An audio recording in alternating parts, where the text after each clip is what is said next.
Good morning. Welcome back to the Broadcast Retirement Network. I'm Jeff Snyder. This is BRN AM for Monday, September 27th, 2021. And our top story today, hackers target Office 365 email. And joining me now to discuss this and a lot more, Kevin Urso is the president of Connected Technologies, LLC. Kevin, great to see you again. Thanks so much for joining us on the program this morning. Thank you. Good afternoon. And let's talk about your expertise is in cybersecurity, cyber prevention, privacy, all things around data security. But let's talk about some recent news. There have been more Office 365 email compromises. What can you tell us about this, Kevin? Yeah, so I thought this would be something good to talk about because we're seeing a lot of this on a daily basis. And it spans from large organizations, you hear in the news, large organizations getting hit by it, but it's hitting small businesses as well. And it's a very simple attack that the bad guys are using to go after you. Yeah, so let's unpack this a little bit. So Office 365 is probably the most popular productivity package that exists. I mean, you and I are old enough to remember the Corel suite, WordPerfect, and all that kind of stuff. But Office 365 decimated that Office suite is in pretty much every business, every not-for-profit, every government. And so security of email, really important. So are you seeing more phishing or hacking coming in from emails? Yeah, so it's a mix. So, obviously if someone gets access to your email, you're in trouble because if you think about how much information you pass through there. So one way they get in is through a phishing email. So they get you to click on some type of link and maybe provide credential information and fool you into allowing them to log in. The other thing we're seeing is, people using weak passwords. So, the hacker will basically guess or figure out your password. And the third is passwords being reused. So the same password that you use to get into Office 365, maybe you use to get into LinkedIn or your Facebook or some other site, that site has a breach, and then they try that password on your Office 365 and voila, they get in and they have access to your email system. So, Kevin, is the explosion that we're seeing a result of people still working remotely? I mean, obviously you have a lot of different types of clients and a lot of different types of businesses. I'm sure not all of them are having employees come back to work. So is this explosion really due to, people just not being secure, not thinking about it, working remotely, not having the right protocols on their, using a workstation versus a private personal workstation? Yeah, so I think part of it is, like you said, the protocols. When you're working from home, you're kind of outside of those protocols. They're a little bit harder to implement and maintain for the security team. So I do think there's a lack of protocols and maybe a little bit a lack of security from home. And when it comes to Microsoft and other software providers often have security patches that firms like yours will install, enterprise network professionals will install. Are you seeing, as a result of this uptick, are you seeing Microsoft drop more updates, more releases, more patches to kind of try to quell some of these issues? Yeah, well, what we're seeing is the issues are being identified, weekly, daily at this point. So Microsoft and other vendors they have to release these patches more frequently to make their software secure. But in the instance of Office 365, it's not really a flaw in the software or a security flaw. Really, it's a social engineering thing. So that the attacker is fooling the end user into allowing them into the system. So there's nothing technically wrong with Office 365. It's a great product. But if you give someone your password, which is what you're doing when you click on that phishing link, they have free reign over the system.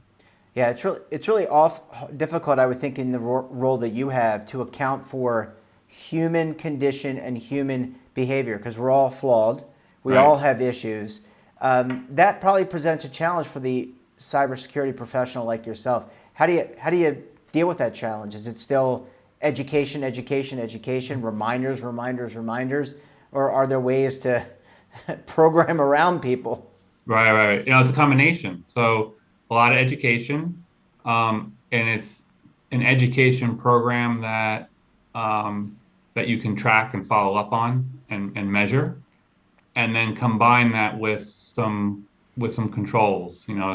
Enforcing strict passwords, enforcing certain policies. So I think it's a team effort from the person that's using the device all the way to the IT professional. Have you seen, and you work with multiple size businesses, small, large, medium.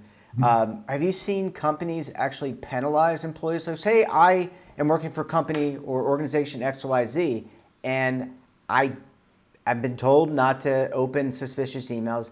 I do it anyway. I mean, are companies penalizing employees who took the education but didn't follow the protocols that were laid out? Yeah. So what I'm seeing, not so much if you clicked on the email and you made the mistake, but what I am seeing is a management team may say to their staff, "Hey, you didn't even complete the cybersecurity training. You're not doing it on a regular basis like we've asked you to," and that's something that you may get penalized for. So I see a lot more of that because the company, in turn, lots of times they have to meet some type of requirement. So if your staff isn't doing it as a company, you can't meet those requirements. Yeah, just going back to the emails for a second, I know when you and I were talking offline, one of the big challenges is when hackers are looking for financial transactions. So they're actually sorting through and looking for ACH information. Yeah. And a lot of times when they pull money out of an account, you may not notice it as an organization, especially a big company may not know, or even a medium-sized company may not notice that there's money missing for months and months and months. Right. This is a huge issue. Yeah. So it's actually funny. They don't actually go in and make the ACH. They make you do it. So what they'll do is they'll set up the rule. They'll go in once they have access, and then you won't know they're in there. They set up rules in the background, and those rules allow them to watch the emails that you send and receive. And they also allow them to send an email out as if it was you. So they watch the email over 2 or 3 months. They say, "Hey, look, they're talking to someone about a bill payment." And when that conversation starts, they jump in there, and all they simply do is change the ACH routing number. And now your customer is sending their payments to them rather to you. So what happens is, a few months down the road, you still haven't gotten your payment. You call up Mr. Customer, "Where's the payment?" And say, "What are you talking about? I paid you 3 months ago." And, the money's gone. It's been ACH someplace else. Kevin, are there ways to tell? You can oftentimes, if you look at an email, you can look at like the nomenclature of the email address and see that it is like some spammy, weird looking email. But are there ways, simple ways, rudimentary ways that we can just, as employees, employers, check to make sure that this is legit, that that these links that are being said are from a real customer, are from a real employee? Yeah. So a common tactic that they use is they'll change like one letter in the domain name. So, for example, connected technology, they may leave out the T in technology. You don't notice that when you're breezing through your emails, but it's really a different person that you're sending the email to. Yeah, it's just so malevolent. That's the human part of it. Yeah. I mean,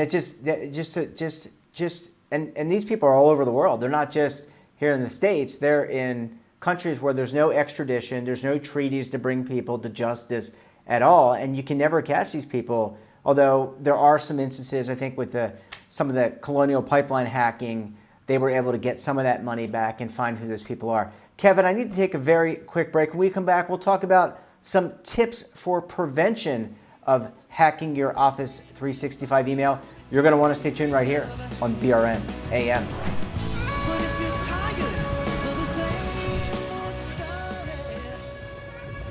Imagine a new television network that will make you richer, healthier, and in control of your financial future.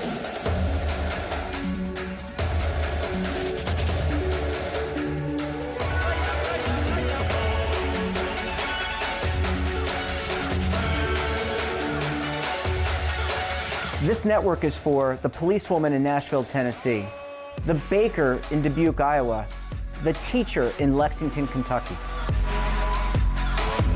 We want to make the idea of savings and retirement culturally relevant. But what do you see as a defining issue of the midterms? Especially for the smaller businesses. I mean, they are the lifeblood of the American economy.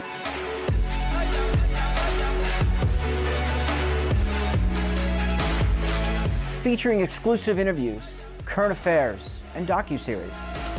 33 years old, you retired early. The philosophy is money only matters if it helps you live a life that you love. But you got to start thinking about retirement as soon as you get in. The Broadcast Retirement Network will drive very high engagement with premium partnerships.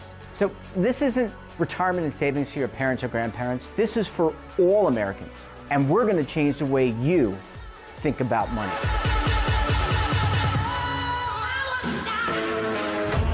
Welcome to the next frontier of retirement and savings. This is BRN, the Broadcast Retirement Network. Are you over 50? Would you like to get up to 33% more income in retirement? Then call now for this free book, Annuity Do's and Don'ts for Baby Boomers. This free book reveals little-known secrets about annuity strategies that will help you make the right choices before buying an annuity. Call right now for your free book, and as a bonus, we'll also throw in a free annuity rate report, both absolutely free for calling Annuity General today. Call 800-504-8194. Welcome back. We're talking to Kevin Urso of Connected Technologies, LLC. Kevin, thanks as always for staying with us for this second segment. No, thank you. And this is really important. And some of this, Kevin, can be repetitive. And I think it's like saving for retirement or budgeting or other things that brushing your teeth. You have to continuously do it and remind yourself to do it so that it becomes habitual. So let's talk about prevention. Let's start with the employer. What can the employer, some of whom are your clients, what can they do to prevent these events?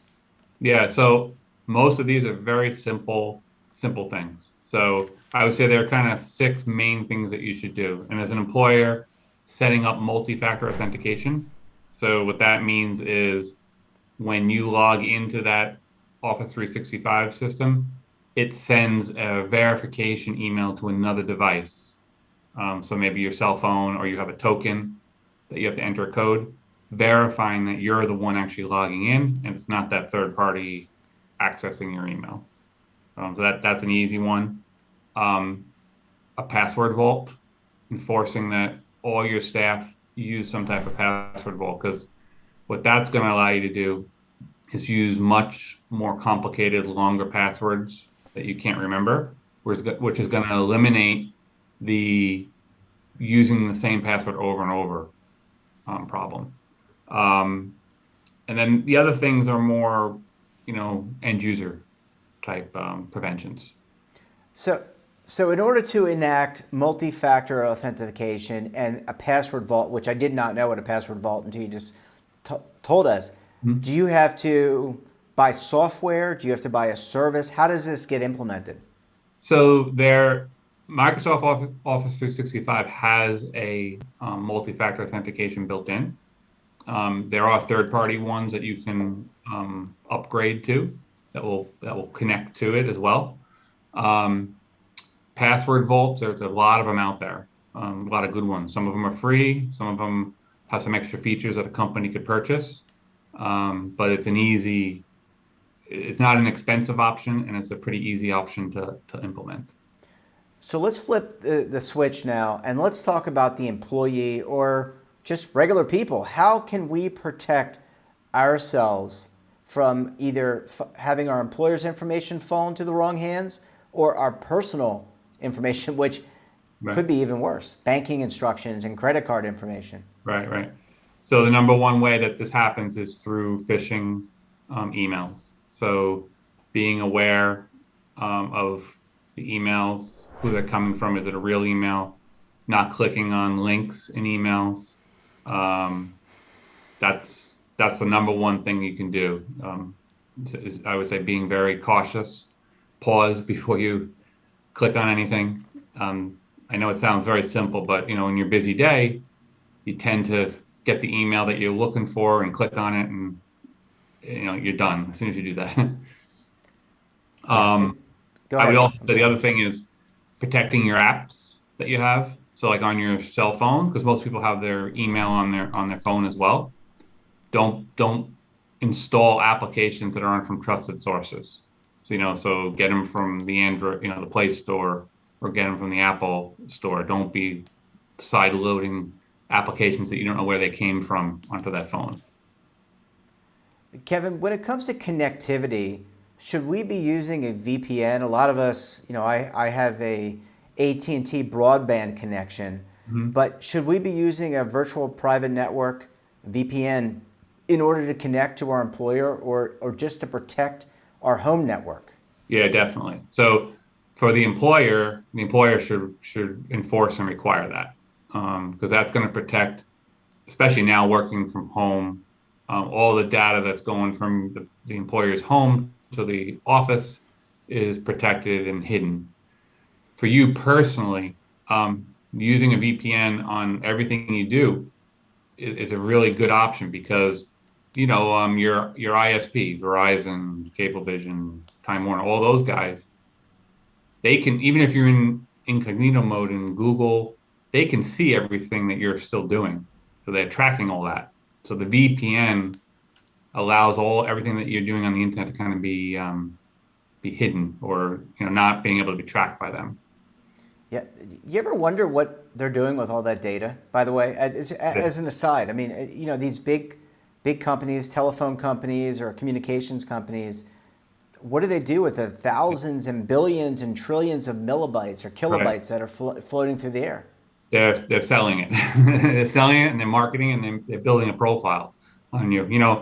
Like even for my daughter, who's high school age, I have on her phone a VPN, and in our home we have a VPN because I don't really want them to kind of have a profile of her. Her whole life is on the computer, her whole life is on the phone. I feel more comfortable having that VPN running where I know people aren't kind of tracking what she's doing. And is that something that, I mean, you're obviously in this business, you're a specialist in cybersecurity and privacy, but is that something that you would recommend to any parent out there, or not even a parent, just a regular person, just to protect Yeah. their cyber profile, for lack of a better term, by doing that? Yeah, definitely. I recommend that all the time to people personally. I kind of equate it to almost like locking your credit. These days, that's kind of common sense. You want to lock all your credit so you know if someone's taking a loan out in your name. I think of having a personal VPN is kind of the same thing. Yeah. And last question, Kevin, the audit. I have to think that, we get audit on our, if you're a business, you're audited for your 401k, and you do an audit in general on your balance sheet. But it's probably good to do a forensic or cyber audit every year, or if not, more frequently. Yeah, definitely a yearly. And for the Office 365 situation, there are actually services that you can attach to that where it will look for those rules that I was talking about that were set up. So it'll alert your IT company that, hey, these rules got set up. That's not normal for what this person does. And it would almost be a warning saying something's about to happen. So having those type of services is something that's very good for a business. Last question, Kevin. I mean, artificial intelligence is something that we hear a lot about, and it's being implemented. I mean, you see it with chatbots and a lot of customer service functionality, but it can also be used for protection and data verification for security. Are you seeing that as part of the services that you're providing, that some of the software, some of the technology also includes artificial intelligence to kind of see where things are going, anticipate, and implement change? Definitely. So, it's simple like antivirus that you have on your computer. It used to be basically a list. So like it was a list of things that you knew about. And if you got something that was on that list, it blocked it. Now with those antivirus have more AI built into them and is able to determine it on the fly if this is something that looks malicious or not. So you're definitely seeing that come into all the products. Yeah, I use McAfee, however you pronounce it.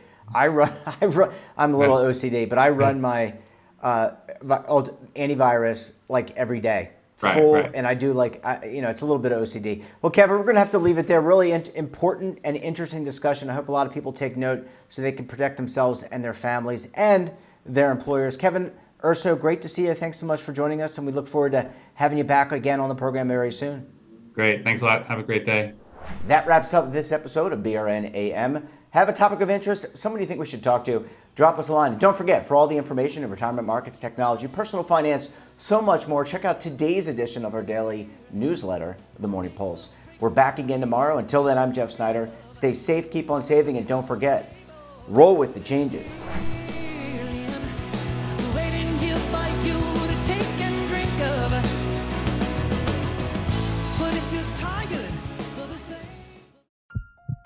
Are you being audited and do you owe the IRS $10,000 or more in back taxes? Is the IRS threatening to take more of your money? Don't fight the IRS alone. The Tax Doctor is here to help you negotiate your tax bill and reduce your stress. The IRS can freeze your assets and seize your bank accounts, but you can stop these IRS actions. The Tax Doctor will work with you using our years of experience to represent your case to help you get the best resolution under the IRS guidelines. Help is here to deal with the IRS to reduce your stress. We've handled thousands of cases, so we know what we're doing. If you owe $10,000 or more in back taxes, do not call the IRS alone. Call a Tax Doctor now for a tax emergency analysis. Call 800-224-6439.